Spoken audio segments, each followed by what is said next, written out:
Sejam todos bem-vindos à nossa casa. Vamos dar início ao nosso encontro de hoje com a nossa irmã Sueli. Vai dar continuidade como é que é? A escolha das provas, né? Mais um capítulo da escolha das provas. Vamos fazer então a nossa prece para darmos início ao nosso encontro de hoje. Deus, Pai querido e amado, Jesus, querido irmão e mestre, agradecidos mais uma vez por mais esta oportunidade que estamos tendo. Esperamos o auxílio do alto, dos trabalhadores da espiritualidade nesta casa tão querida e amada, para que possamos apreender ao máximo todos os ensinamentos que sem dúvida nos serão passados na tarde de hoje. Que possamos contar com o auxílio do alto e da compreensão da tua doutrina, mestre querido. Obrigado, que assim seja em seu nome e em nome de Deus Todo-Poderoso. Que assim seja. Sueli Machado. Vamos lá. Uma boa tarde para todos nós. Vamos trabalhar mais um pouquinho, aprender aqui sobre a doutrina dos espíritos na escolha das provas, porque quando nós temos um entendimento um pouco melhor a respeito disso, a gente aceita um pouco melhor a nossa vida, né? Por quê? Tudo é uma questão de escolha no dia a dia da nossa vida, né? A gente já levanta escolhendo, né? De manhã a gente já se levanta escolhendo. Vai escolher previamente pode ter feito uma agenda para aquele dia que também foi uma escolha, né? Aí a gente vai escolher os horários, a gente vai escolher com o que vai se alimentar, vai escolher o que vestir, a gente faz uma série de escolhas. Então é aquela história, o tempo está mudando, para minha alegria já está esfriando, para o meu prazer esse friozinho já está me deixando com outra cor, com outro humor, né? Pois é. Mas felicidade de um e infelicidade de outros, e tudo é assim, não é? Tudo é assim. Quem comprou ações de determinada empresa reza para ela subir, o outro reza para dele subir. Então é assim mesmo, né? Felicidade de um e infelicidade de outros.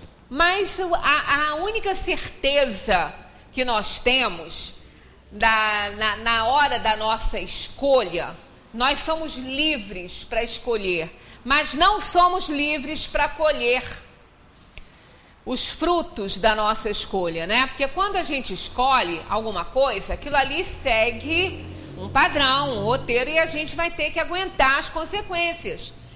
Nessa mudança de tempo aí, né? Se de repente eu escolho sair de casa com uma roupa muito leve, eu não posso reclamar depois que eu estou sentindo frio, né? Porque a temperatura está baixando, o noticiário está informando, o ventinho frio está chegando e a gente já está sentindo. Então, sair de casa com uma roupa leve demais não é uma boa escolha nessa época. Mas se eu quiser e teimar com essa situação, não, porque pode esquentar, se eu sentir frio eu não posso achar ruim, né? Não tem nem como culpar ninguém, porque ninguém tem culpa da escolha que fiz.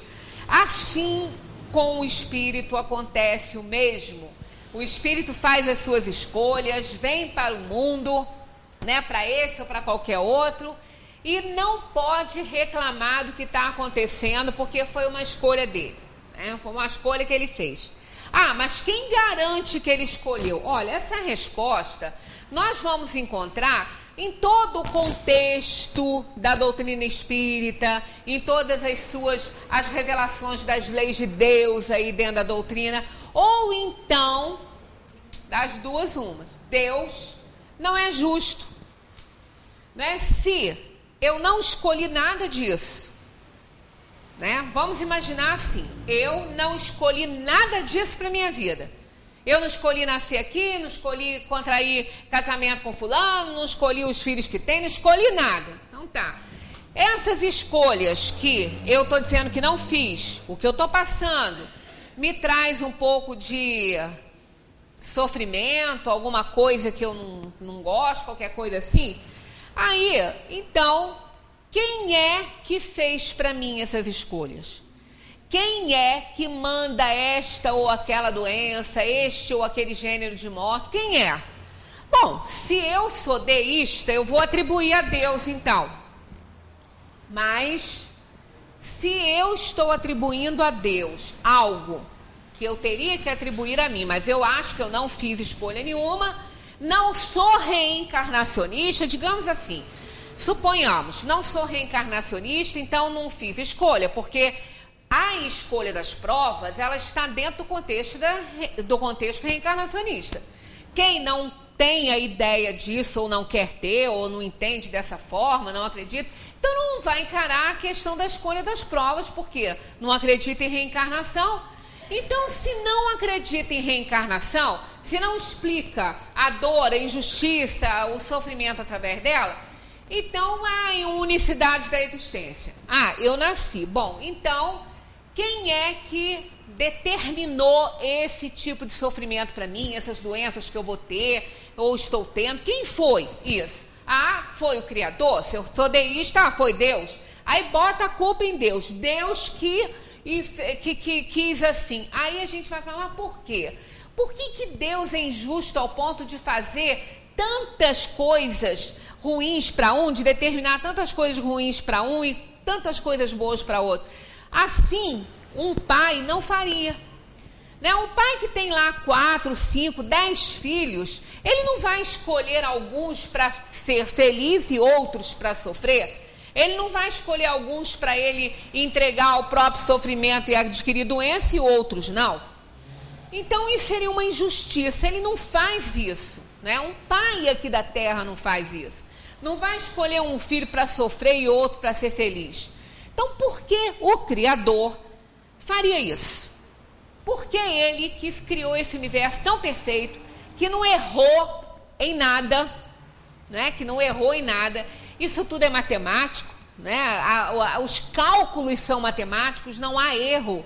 A relação entre o microcosmo, o mundo dos infinitamente pequenos, e a relação desse mundo com o macrocosmo, que é o mundo dos infinitamente grandes, essa relação é perfeita, é matematicamente perfeita, porque todos os cálculos levam a um só. Um 4 seguido de 40 zeros. É um 4 seguido de 40 zeros. Então, isso tanto para o macro quanto para o micro. Não é? Então, negativamente é o micro e positivamente é o macro. Então, os cálculos são idênticos, são os mesmos. Então, é muito perfeito. É perfeito mesmo. Então, se foi uma inteligência suprema que criou tudo isso e que nos criou também, que somos parte desse universo, né? Nós somos feitos de poeira cósmica, por quê? Porque tudo tem que obedecer a uma evolução, isso está provado pela ciência. Então, do átomo ao arcanjo, né? Porque ele mesmo começou também. Átomo porque naquela época era a menor partícula que se conhecia, hoje tem outras, mas do átomo ao arcanjo, só para simbolizar, né? Para fazer uma alegoria aí, que tudo evolui, né? Do átomo ao arcanjo. Então, se nós somos feitos aí, né, de poeira cósmica, então somos parte desse universo todo, então evidentemente que somos criaturas do Criador. E por que, se ele não errou em nenhum momento, em nenhum ponto da criação dele, ele erraria justamente no homem, no espírito, né? No homem, digamos assim, que a gente está vendo, o homem encarnado. Por que ele ia errar justamente com a gente? Que somos, isso também não há dúvida em todo o contexto filosófico, os seres mais importantes da criação de Deus. Ah, mas por que você está falando isso? Nós somos tão errados, somos tão cheios de defeitos? Exatamente. Porque nós temos livre-arbítrio. Não há nada na criação de Deus que tenha livre-arbítrio, a não ser o homem feito à sua imagem e semelhança. Nesse item, nesse poder criador, no poder de escolher. Nós somos os únicos. Não há nada na criação que possa fazer escolhas como o homem pode fazer. E não há nada na criação que possa fazer considerações a respeito do próprio Criador, do seu Criador. Apesar de não entendermos não compreendermos bem esse Criador, porque estamos muito aquém, né? Ah, mas por que Ele nos criou imperfeitos? Não, Ele não nos criou imperfeitos. Ele nos criou ignorantes.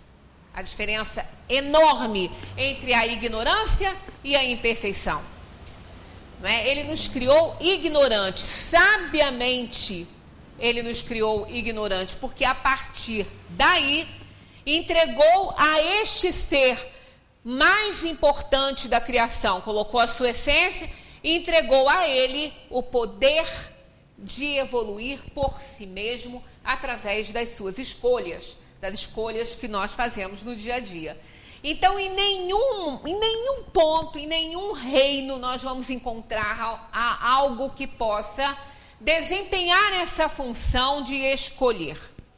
Não é? Todos eles são guiados por instintos, e quando chega no ponto máximo do reino animal inferior, dos animais, que animais também somos, né? Biologicamente falando, então ali nós entramos no último dos reinos, dos mundos de provação e expiação. Porque em reinos superiores, em mundos superiores, existem outras opções que nós não conhecemos. Aqui é o máximo que a gente pode alcançar. É o reino do animal, né, superior, da inteligência superior, que o reino dos animais inferiores, eles têm inteligência, têm raciocínio também. Isso já foi provado cientificamente, que eles raciocinam mais limitadamente. O raciocínio deles é extremamente limitado, somente para que eles possam continuar a conservar a espécie, e para se alimentar e para se defender. Então é só para isso. Não criam, eles não criam, né? O instinto deles está tão próximo em determinados momentos ao raciocínio, por causa da preservação da própria espécie. Então, por que Deus iria errar justamente na sua mais importante criação? Por que Ele ia ser tão injusto com todos nós, né? Dando perfeição a uns, saúde a outros. Então, isso aí não é uma questão de dogma, de acreditar, e sim é um raciocínio lógico. Se Ele é o Criador, Ele criou tudo, Ele não poderia cometer a injustiça de nos criar para uma vida só, uma vida pequena, né? Porque nem todos aqui no mundo da Terra vivem, né? No mundo Terra vivem o mesmo tempo. Uns morrem ao nascer, outros morrem ainda na barriga da mãe. Que injustiça seria essa com uma vida só? Outros morrem com 10 anos, 5 anos, outros vivem 100, 110. Então, como explicar tudo isso? A não ser através da reencarnação, que explica também a questão da dor, do sofrimento, a questão da ação do homem aqui na Terra, do que ele faz aqui. Então é evidente que nós entendemos dessa forma que a escolha das provas que aqui a gente passa é a grande resposta para tudo isso aí.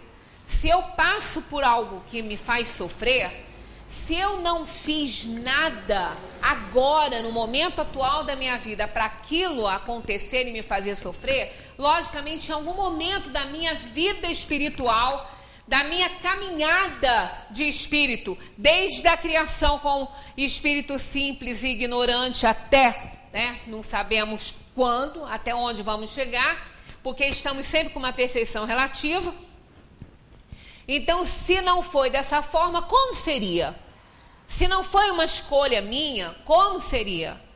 E se eu faço algo que eu não devo fazer, que se eu estou transgredindo a lei, claro que eu tenho que consertar aquilo ali.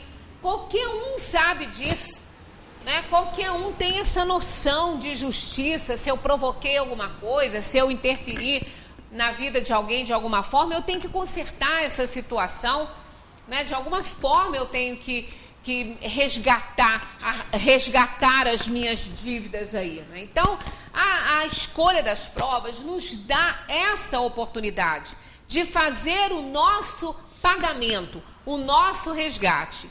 E para isso, também, não precisa estar escrito aqui com todas as letras, evidentemente que determinadas coisas na nossa vida são fundamentais para a gente fazer esse resgate.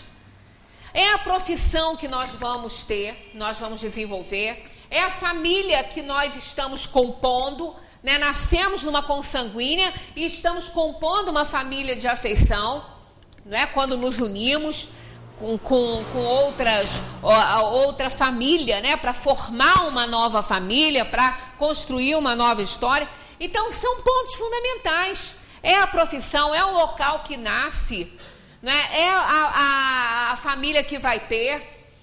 Então, tudo isso contribui muito, ou melhor, não contribui, é fundamental para que a gente possa resgatar as nossas dívidas, as nossas provas, né? Então, as famílias se reúnem no palco da vida aí, não são todos os membros amigos. Por isso que toda família tem conflito familiar. Toda família tem. Umas têm muitos, outras têm menos conflitos, mas todas elas têm. Os problemas são iguais em todos os lares, todos os lugares.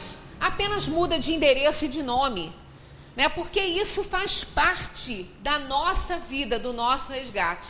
Quando nós terminamos a nossa reunião na semana passada, foi o que orienta o espírito na escolha das suas provas.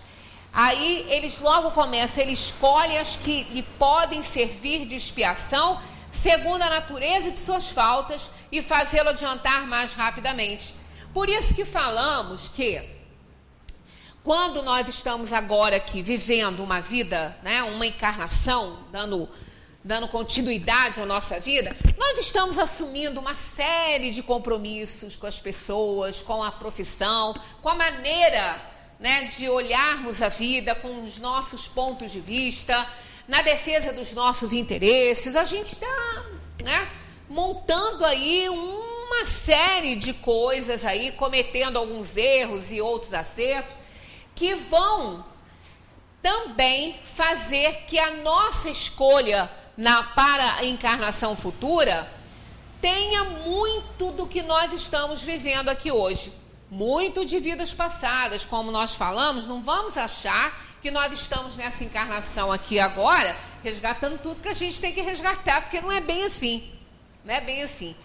Se o pouco que a gente está resgatando, a gente já acha que não deve, que é injusto, imagina uma vida só de provação, né? Só de expiação, só de dor e sofrimento, nós não aguentaríamos. Né? Não aguentaríamos. Então Deus sabe muito bem esperar e vai nos dando gradativamente aquilo que a gente pode passar, né? Mas Ele não determina dor para ninguém, Ele não manda dor para ninguém. Ele apenas não impede que a gente faça determinadas escolhas que vão nos fazer sofrer, mas que vão nos ajudar também. É como aquele pai que vê que o filho cometeu uma infração, que vê que ele teve uma atitude que não estava de acordo, né, com a lei. Então ele não vai abandonar o filho, ele não vai abandonar, não vai deixar para lá, ele vai auxiliar o filho, ele vai ajudar o filho, mas não vai ser conivente. Então ele vai ajudar aquele filho a vencer a dificuldade dele. Se ele cometeu um crime, ele tem que ser preso, então que vá ser preso. Esse pai não vai abandonar o filho lá, mas ele não pode, não é, achar que ele tenha que livrar aquele filho daquele resgate, daquele pagamento da dívida que ele contraiu, porque ele não está certo e ele sabe que não está certo. Por mais amor que ele tenha, ele sabe que ele tem que pagar aquilo que ele fez. Ele só não pode abandonar. E é assim que Deus faz. Deus não impede a escolha, muitas vezes, de sofrimento que a gente faz, que Ele sabe que a gente tem que fazer esse resgate, né? Então aqui, tá? Uns podem impor-se uma vida de misérias e privações para tentar suportá-la com coragem, outros experimentar as tentações da fortuna e do poder, bem mais perigosas pelo abuso e o mau emprego que lhes pode dar e pelas más paixões que desenvolvem. Outros, enfim, querem ser provados nas lutas que terão de sustentar no contato com o vício. São muitas as situações, não é? Tem uma historinha que eu li e achei interessante, que é uma mãe com 2 filhos, um deles muito doente, não tinha mais o que acontecer com aquela criatura. Estava na cama, era um problema atrás do outro, ele já não estava quase andando, e aquela mãe sofria muito por aquele filho, muito. E ele sempre bem, sempre pedindo à mãe que tivesse paciência, que tudo ia passar. O doente falando para a mãe. Mas a mãe desesperada, né? Que mãe quer ver seu filho sofrer, quer ver seu filho doente, né? E ela desesperada, e ela pedia, ela orava. O outro filho nunca teve nada. Pelo contrário, um empresário bem sucedido, com muito dinheiro, vivia muito bem, né? E ela achava tão injusto aquilo, ela achava tão triste. Um era tão bom, tão bem de saúde, estava tão bem sucedido na vida, e o outro com aquela carga, né? E ela pedia sempre ajuda. Ela dizia, parece que quanto mais eu rezo, pior você fica. Aí, num dos sonhos dessa mãe, apareceu um espírito para ela, e ela então, conversando no sonho com esse espírito, falou, eu não vou mais pedir nada, porque Deus esqueceu de mim, esqueceu do meu filho. Eu não aguento mais ver meu filho sofrer, eu peço ajuda, e nada de bom acontece para ele não melhora. Aí ela falou assim, minhas preces não estão sendo atendidas. E o Espírito falou para ela, todas as suas preces estão sendo atendidas. Mas como assim ele não melhora? Porque ele está ótimo. Esse que está doente está ótimo. Ele está resgatando o que ele tem que resgatar. Ele está compreensivo na situação. Ele luta para melhorar, embora ele saiba que algumas coisas não têm cura. Mas todas as suas preces estão indo para o seu outro filho. Aí ela falou, mas como meu outro filho está ótimo, tem uma saúde perfeita, é um empresário bem sucedido? Ele falou, pois é, mas ele esqueceu o caminho da casa de Deus. Ele tem atitudes que você nem imagina, que são imorais, que vão levá-lo à ruína e à queda. Esse sim, precisa de muita ajuda, e as suas preces estão indo todas para auxiliar esse outro filho seu. Porque esse que está doente, esse não precisa de nada. Esse está ótimo, ele tem plena compreensão, ele é um filho agradecido a Deus, ele está bem, ele está ótimo. Então, a gente não consegue entender muitas vezes, né, essas situações, porque ele estava resgatando aquilo que ele estava passando, as doenças que ele estava tendo, as dores pelas quais ele estava passando, foi uma escolha que ele fez para resgatar um passado delituoso. Já o outro, no lugar de estar resgatando e melhorando e se curando, ele estava contraindo dívidas que iriam lhe dar uma encarnação altamente sofrida dali para frente, de tantas bobagens que ele estava fazendo. Então a gente não consegue entender muitas vezes. Deus não manda dor, não manda sofrimento para ninguém, não planta ninguém no jardim errado, não planta ninguém em jardim errado. Nós estamos onde tínhamos que estar, onde deveríamos estar, com a família que deveríamos ter, passando o que deveríamos passar. Fizemos essa escolha. Quando às vezes a gente perde uma pessoa querida que vinha sofrendo há muito tempo, ou perde num acidente com plena saúde, são perdas. Todas duas são perdas. Sendo que aquela pessoa que já vinha doente, parece que dá um alívio a gente de saber que ela, que pode fazer tudo por ela, que pode ajudar, que pode assistir, que pode cuidar. E aquele que foi num acidente, é uma impotência muito grande, que a gente parece assim, não pude fazer nada por ele, nada. Quantas coisas eu quis dizer e não disse, quanto eu quis fazer e não fiz, porque a gente sempre vai deixando para amanhã, alguma coisa para amanhã, e esse amanhã pode não chegar.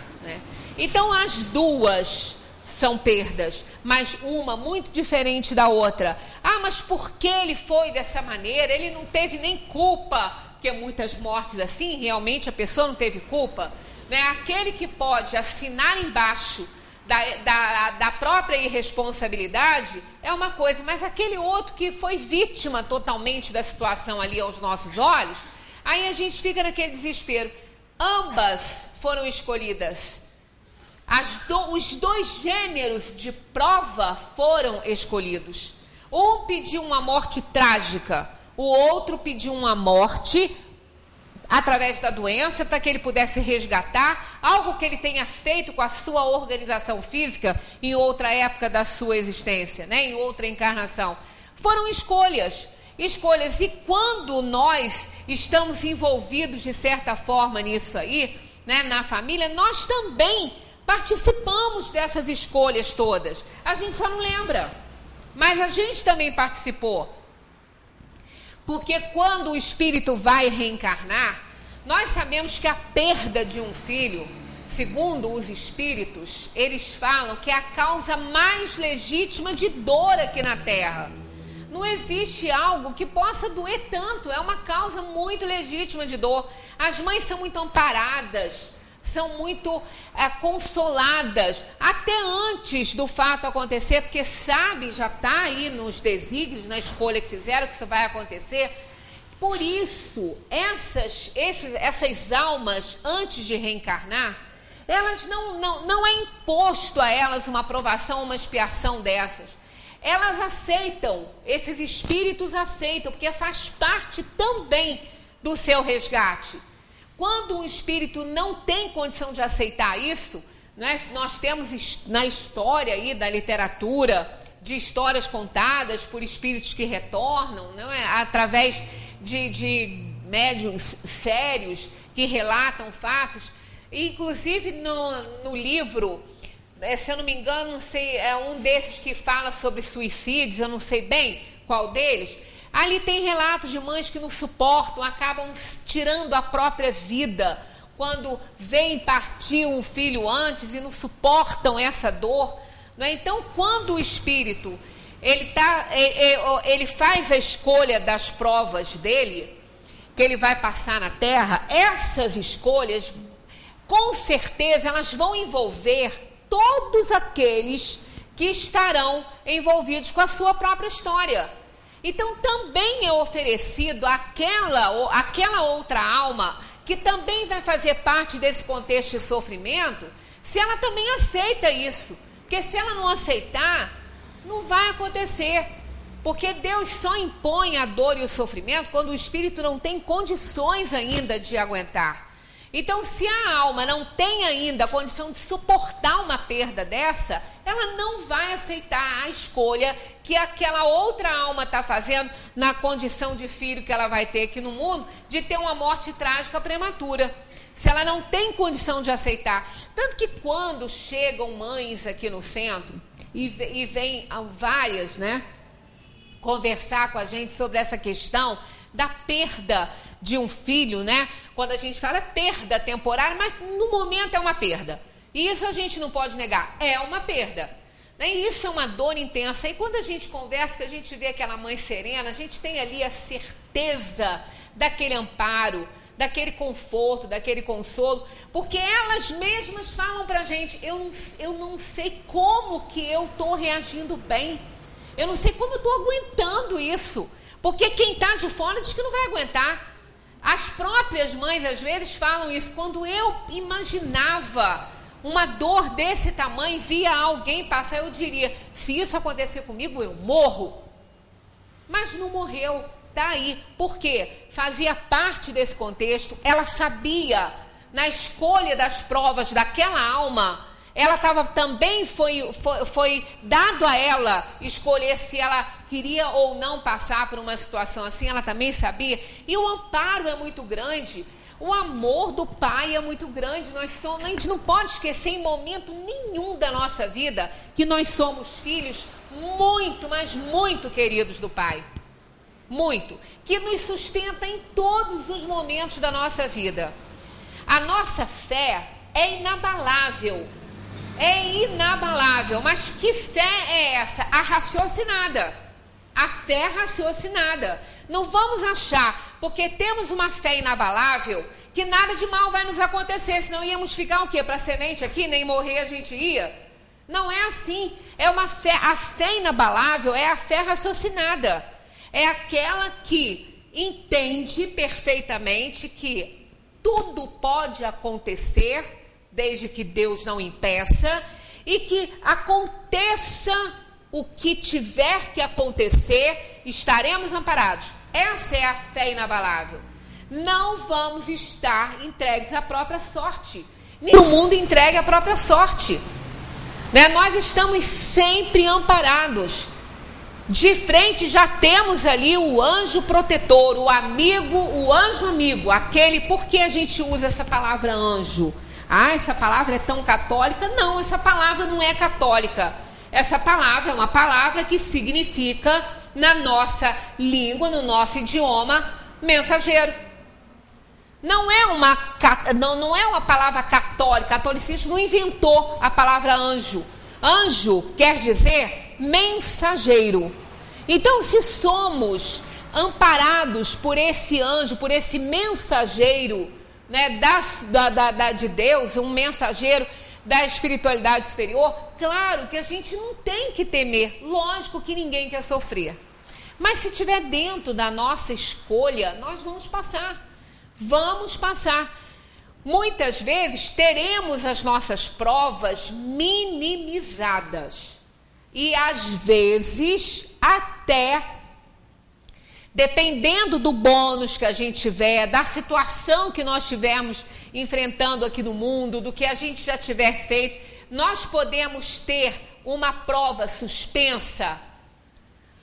Depende. Se ao tiver essa prova suspensa, a gente tiver um outro sofrimento mais ou menos equivalente, podemos ter. Porque esse plano é flexível. Por isso que existe a questão do livre-arbítrio. Nós podemos mudar as nossas escolhas. Nós podemos fazer outras escolhas. Mas duas a gente não pode fazer. Duas mudanças nós não podemos fazer, que é o momento da chegada e o momento da partida. Ah, mas e aquele que se mata? Bom, ele não está mudando o seu plano, ele está alterando, ele está fazendo uma bobagem imensa. Ele não teve autorização para fazer essa mudança, e essa mudança ele não pode arcar com as consequências dela na vida atual, mas ele vai ter que assumir isso em outras. Então é um tremendo uma tremenda de uma dívida adquirida que o Espírito faz. Então, em circunstâncias normais, nós não podemos fazer essa alteração. Né? O momento da partida e o momento da chegada, esse daí a gente não pode mexer. Isso a gente considera fatalidade. Aos nossos olhos é uma fatalidade, né? O espírito desencarnou de uma maneira trágica, foi uma fatalidade, ele não teve culpa nenhuma, né? Aquele que desencarna num acidente que não era nem ele que estava conduzindo o veículo de transporte, seja qual for, é uma fatalidade. Né? Ele não teve participação naquilo, ele não teve uma ação direta naquilo ali, mas estava no programa, ele tinha que partir de uma maneira trágica. Então isso aí o espírito não pode mais mudar. Ah, mas e a morte trágica? O sofrimento que ele vai passar na morte trágica que ele escolheu, isso pode ser alterado? O sofrimento pode. O sofrimento pode ser alterado. Dependendo dos bônus que essa alma já tenha alcançado, dos bens espirituais que ela já tenha alcançado. Se puder ser feito, eles farão. Então, muitas vezes isso acontece de a morte ser uma coisa pavorosa aos olhos do mundo, aos olhos de quem está vendo, algo que se a gente não quer nem pensar de tanto sofrimento que essa alma pode tá passando ali, que aquela criatura pode estar passando, e ela pode nem mais estar ali. Então existe isso? Existe. Os espíritos podem ser retirados do corpo pela equipe espiritual que trabalha nesse setor, e podem tirar a alma antes do sofrimento maior. E o que a gente vai ver ali é algo que só está acontecendo praticamente no corpo. Né? Ou então, eles neutralizam de tal forma, magnetizam de tal forma a alma que ela não sente. É como se ela entrasse, digamos, no mundo material, assim, o que a gente pode comparar, talvez, um estado de letargia. No estado de letargia, o espírito não sente mal, respira. Né? Aqueles faquires que entram naquele estado letárgicos, eles ficam lá enterrados. Quanto tempo for, porque eles se colocam num estado tal que o cérebro diminui totalmente a atividade e a temperatura e eles conseguem sobreviver. Né? Isso é explicado pela ciência. Num estado de excitação intensa, a gente pode não sentir dor num ferimento que a gente possa ter contraído naquele momento, né? Dependendo do estado de excitação. Já contei aqui para vocês o caso daquele bombeiro que ajudou, era um acidente de ônibus, ele ajudou todo mundo, ele estava no ônibus, ele não estava trabalhando, ele estava no ônibus também. Aconteceu um acidente, muitas mortes, muita dor, muito ferido, e ele fazendo o trabalho dele, né? E ele não percebeu que ele estava altamente ferido, ele não percebeu, ele não sentia dor nenhuma. E quando tudo acabou ali, né, que foi feito o que precisava ter sido feito, quem morreu, morreu, quem não morreu foi atendido, e estava aquilo tudo mais calmo, ele começou a sentir uma dor imensa na região do abdômen. Quando os paramédicos foram examinar, ele estava morrendo, uma hemorragia interna. E ele não sentiu uma dor. Então isso, se nós vemos isso acontecer no mundo material, com os poucos e parcos recursos que se tem aqui, imaginemos o laboratório do mundo invisível, que os espíritos não podem fazer. Né? Então, se o espírito não... Ele conseguiu superar na sua vida aquela dor, ele pode não sofrer aquele momento de agonia que a gente vê. A prova dele mudou? A morte dele mudou? Não. Ele fez uma escolha e ela aconteceu. Só que os acontecimentos, as coisas dentro das escolhas, depende de cada um. Aquele que escolhe nascer numa região de malfeitores, como a gente viu, vai depender dele se juntar ou não aos malfeitores. A escolha foi feita e ele vai para lá. Né? Mas vai depender dele querer se juntar de novo a eles ou que ele queira vencer aquelas provas para onde ele foi enviado. Kardec ainda pergunta aqui assim, se alguns espíritos escolhem o contato com o vício como prova, aos que o escolhem por simpatia e pelo desejo de viver num meio adequado aos seus gostos, ou para poderem entregar-se livremente às suas inclinações materiais, não só na questão, porque vício aqui é de uma maneira geral, é generalizado. Não é só aquele vício que a gente conhece, assim, é de uma maneira geral. Né? Imaginemos uma pessoa que queira muito ser muito rico e ter muito poder. Ela pode escolher uma encarnação que lhe dê isso, muito poder e muito dinheiro? Ela pode. Vai ser dado a ela? Vai. Só que ela pode estar escolhendo com uma intenção realmente de usufruir daquela forma que ela entende ser bacana. E aí ela pode botar a encarnação dela a perder. Pode acontecer isso? Pode, os espíritos dizem que sim. Eles dizem assim, há por certo, mas só entre aqueles cujo senso moral é ainda pouco desenvolvido. Então, há por certo espíritos que fazem essa escolha. Mas esses espíritos estão com um senso moral muito inferiorizado, muito pequeno. Eles não têm ideia do que eles estão pedindo. Vão botar a encarnação perder. Ah, mas Deus não impede? Ué, é mais um acúmulo de dívida para eles. Por quê? Apesar deles estarem com essa intenção, pode ser que eles mudem de ideia. A gente não pode saber o que a gente vai, da maneira que a gente vai pensar amanhã.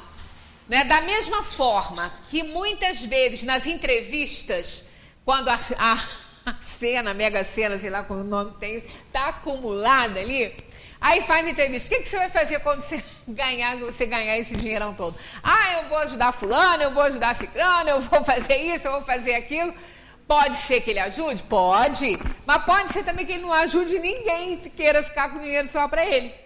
A gente não tem ideia, mais ou menos, de como a gente vai se comprometer diante da vida, né, através dos comportamentos que a gente tem. É igual político, né? Às vezes a gente conhece uma pessoa que vai se candidatar, e a gente fica até com pena que é uma pessoa correta, uma pessoa honesta, muito bem intencionada, ela deseja realmente trabalhar pelo bem comum, ela deseja isso. Ela não está indo, muitos não estão indo com a intenção de enriquecer, de fazer falcatruas, que a gente não está vendo político, o que a gente está tendo é uma politicagem horrorosa, né? Porque segundo Rui Barbosa, a diferença é imensa entre político e politicagem. Então, o que nós temos não é político, o que a gente tem é politicagem, que a política é linda, mas não é o que a gente tem. O que a gente tem é uma politicagem horrorosa, né? Então, aquela pessoa bem intencionada que quer fazer política, pode ser que ele entre com essa intenção. Mas aí, o que vai acontecer? Será que ele vai resistir a todas as investidas que acontecem lá dentro depois? Será que ele vai conseguir se manter moralizado diante de tanto dinheiro que ele vai ver na frente dele, que vai lhe ser oferecido para uma assinaturazinha aqui ou ali? Será? É por isso que a gente vê no nosso plano de provação e expiação aquela questão, o fraco reclama do forte, mas se ele estiver lá, ele oprime o fraco também. Né? Porque nós não podemos esquecer que nós somos espíritos muito inferiores. Dizer e taxar ali que a gente não vai fazer isso é difícil, porque a gente não sabe, já falamos aqui outras vezes, do que a gente é capaz. Por isso que quando a gente faz escolhas para reencarnar, chega aqui, a gente acha que não escolheu aquilo, que não foi bobo nem idiota de ter escolhido aquilo. Só com esse pensamento já mostra a nossa inferioridade. Que a gente não acredita que pode escolher aquilo. Mas como é que eu pude ser tão burro para escolher um troço desse? Pois é. É porque a nossa mentalidade é de espírito inferior. Ué, mas lá também não é? A mentalidade do espírito na erraticidade não é a mesma? Porque ele não aprendeu ainda? É. Só que aqui ele está sob a influência desse mundo que tanto a gente gosta, o mundo das conveniências, a Passárgada, né? A gente está vivendo em Passárgada de Manuel Bandeira. Isso aqui é uma festa, né? A Terra é uma festa. É uma Passárgada. Só que lá somos nós mesmos. Mas lá não é Passárgada, não. Lá não é não. Lá é moral. Lá é moralizado. Aí o que acontece? A gente vê aquela felicidade dos justos. Quem não quer? Quem não quer melhorar? Quem não quer ser feliz? Todos nós queremos. Aí a gente faz as escolhas que podem nos dar a felicidade verdadeira, a felicidade real. Aí quando chega aqui, a felicidade real pra gente não é aquela que a gente viu lá, é diferente. É aquela que atenda aos nossos interesses, que atenda às nossas conveniências. Aí a gente acha que foi burro na escolha, né? Que fez uma escolha idiota. Mas não é assim, né? Aquela foi uma escolha certa. E quando a gente faz uma escolha, ainda que a gente saiba muito a tendência que a gente tem, e aquela que a gente escolhe é para poder usufruir de tudo aquilo que a gente ainda gosta, é tempo perdido. É tempo perdido. Deus não impede, porque muitas vezes a gente só aprende através da dor. Então vai ser um acúmulo de dívida violento para pagar aí em outras vidas, né? Não parece natural que os espíritos escolham as provas menos penosas? Né? Quando a gente fala, não escolhi isso para mim, não posso ter sido tão bobão assim de escolher essas coisas, né? Não parece natural? Claro, aqui na Terra a gente não faz isso. Né? A gente não escolhe as coisas que são mais fáceis para a gente. Escolha de profissão. Coitado dos formandos, coitado dos adolescentes, né? Quando eles abrem a boca para falar que eles querem ser algo que não é muito rentável, olha, os pais se desesperam. O quê? Você tá doido que eu vou pagar uma faculdade para você estudar para morrer de fome e eu ter que sustentar o resto da vida? Não se pensa muitas vezes, na maioria das vezes não se pensa, na aptidão que aquele jovem tem para aquela determinada área que ele está escolhendo, na inaptidão que ele demonstra para aquela área que os pais querem que ele vá. Eu já contei um caso aqui para vocês. Essa pessoa eu conheço. Não é mentira nem lenda, não. Ela não queria fazer a determinada faculdade que os pais queriam e eles falaram que eles não iam pagar a outra. Eles queriam que ela fizesse aquela... Então, no final das contas, ela ou não faz nada ou faz o que os pais queriam, na esperança, quem sabe, de gostar, né? Mas ela não gostava. Não foi uma aluna ruim, não, foi uma boa aluna, mas no dia da formatura ela entregou o diploma ao pai, falou, tá aqui, ó, seu diploma, você não queria? Ganhei para você. Não vou trabalhar nisso, não gosto. Então, olha que sofrimento, que imposição, para que isso? Mas por quê? Porque convém, né? Convém. Então, passam por cima, né, das aptidões que a pessoa tem, da vontade que a pessoa tem, até mesmo da escolha das provas que essa alma fez. Ah, mas isso pode acontecer? Dependendo do comprometimento daquela outra pessoa, também pode. Né? Então, olha que complicação isso aí que a pessoa escolhe para si mesma. Então, nós temos visão muito errada das coisas. Né? A gente quer o que rende muito, que dá muito dinheiro. Não importa como que eu vou fazer, né? Mas importa é isso na minha vida. E não é por aí. Né? Não é dessa forma que a gente vai conseguir as coisas. Então, eles respondem assim, a essa pergunta, se não parece natural que os espíritos escolham as provas menos penosas. Eles respondem, para vós, sim. Para o espírito, não. Quando ele está liberto da matéria, cessa a ilusão e a sua maneira de pensar é diferente.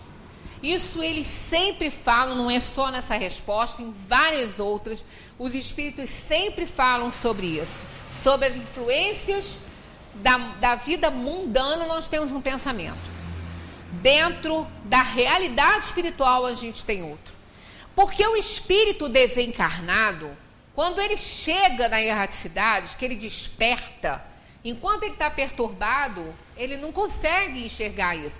Mas quando ele desperta mesmo, quando ele sai do estado de perturbação que a morte provoca, ele vê que de nada valeu o dinheiro que ele teve, o poder, quer dizer, valeu não, de nada vai valer, porque pode ter valido muito na encarnação que ele viveu. Se ele empregou bem o dinheiro, se ele usou o poder para boas influências, para auxiliar as pessoas, aqui vale muito isso. Na Terra, nos mundos materiais, iguais a esse aqui, né? A gente está falando de que essa estrutura social é da Terra, em outros mundos é diferente. Então, na Terra vale muito, o dinheiro vale muito, sem ele a gente não faz nada, a gente não vive, não come, não mora, né? Então, o dinheiro aqui é fundamental, essa moeda é fundamental. Então, ter dinheiro aqui é importante, porque sem ele a gente não faz nada. Agora, ter muito dinheiro já é outra história. Poder, né? Olha, poder e dinheiro é um problema seríssimo para um espírito inferior. É contração de dívida aí muito grande, né? O espírito vai contrair dívida, não resta dúvida que ele vai passar por dificuldade grande depois. Mas ele pode usar muito bem. Não tem lá no Evangelho uma alegoria dizendo que é mais fácil um camelo passar pelo buraco da agulha do que um rico entrar no reino do céu? Tem isso lá escrito. Então, se a gente for pensar assim, um camelo não vai passar nunca pelo buraco de uma agulha. Então, nenhum rico vai entrar no reino do céu, né? Só que nós temos um problema linguístico aí, né? A ideia que a gente tem de camelo é aquele bichão que anda lá no deserto, né? Com aquele caroção ali nas costas. Como que vai passar por um buraco da agulha? Mas ele é chamado assim por causa daquele caroço que ele tem. Por isso que ele é chamado assim. Em hebraico, camelo é uma linha cheia de nó. Como ele tem aquele nó nas costas, ele é chamado de camelo. Então, o nó não vai passar pelo buraco da agulha. Uma linha cheia de nó, ela não vai passar pelo buraco da agulha, a não ser que esse nó se desfaça. Não pode se desfazer? Claro que pode. Às vezes a gente consegue desembolar e ele passa, né? Então é assim que um camelo passa pelo buraco da agulha. Quando o nó que estava lá na linha é desfeito. Aí vai passar. Então quando é que um rico entra no reino do céu? Quando ele usa bem a riqueza. Quando ele faz bom uso do dinheiro que ele tem. Ele pode passar. Então dinheiro e poder não é o problema. Eu já falei aqui que dinheiro não mata ninguém. Não mata ninguém. Salva, mas não mata. Ah, mas fulano morreu por causa... Não, ele não morreu por causa do dinheiro, ele morreu por causa da imoralidade dele não saber usar o dinheiro e usar mal. Aí ele morreu por causa disso. Porque dinheiro em si não é o problema. Poder também não.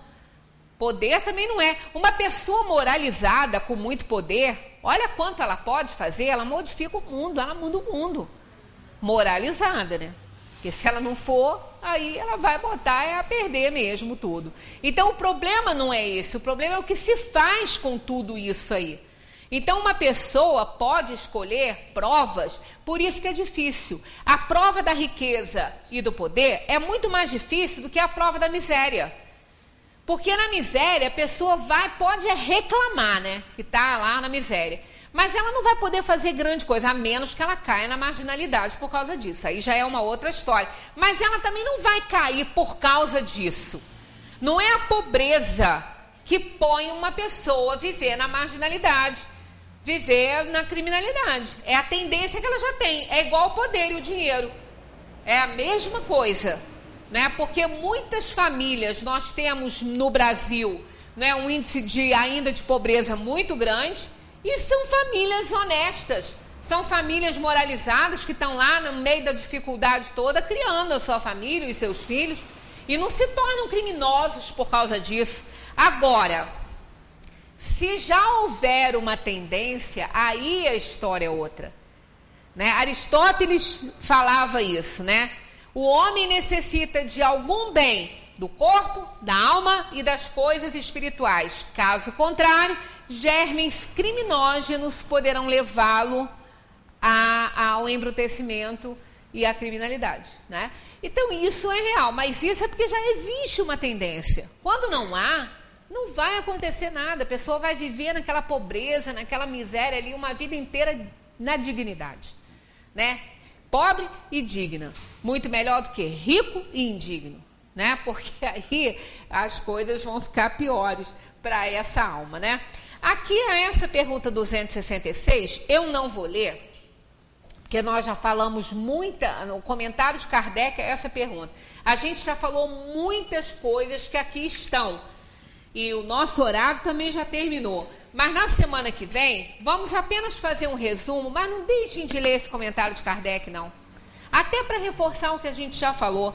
É o comentário de Kardec na questão 226, que a resposta foram essas duas linhas que eu li para vocês. Não parece natural que os espíritos escolham as provas menos penosas? Eles dizem, para vós sim, para o espírito não.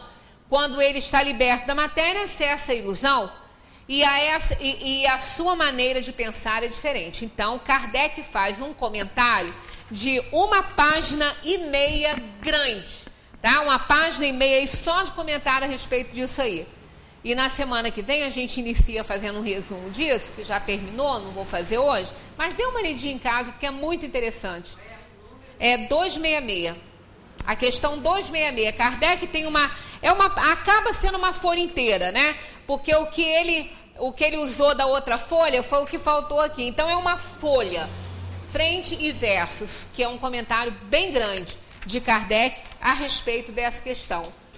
Que isso vai nos ajudar a pensar sobre essa coisa. Nós não, só para encerrar, a gente continua repetindo. Não estamos passando por nada que a gente não tenha escolhido. Não escolhemos errado. Escolhemos a profissão certa, escolhemos a família certa, escolhemos o lugar que moramos, escolhemos o jardim que fomos plantados. E aquela frase que eu amo, é ali que a gente tem que florescer. Ai de nós que não florescermos, porque vamos ter que voltar e ser plantados de novo ali para dar flores e frutos. Muita paz para todos.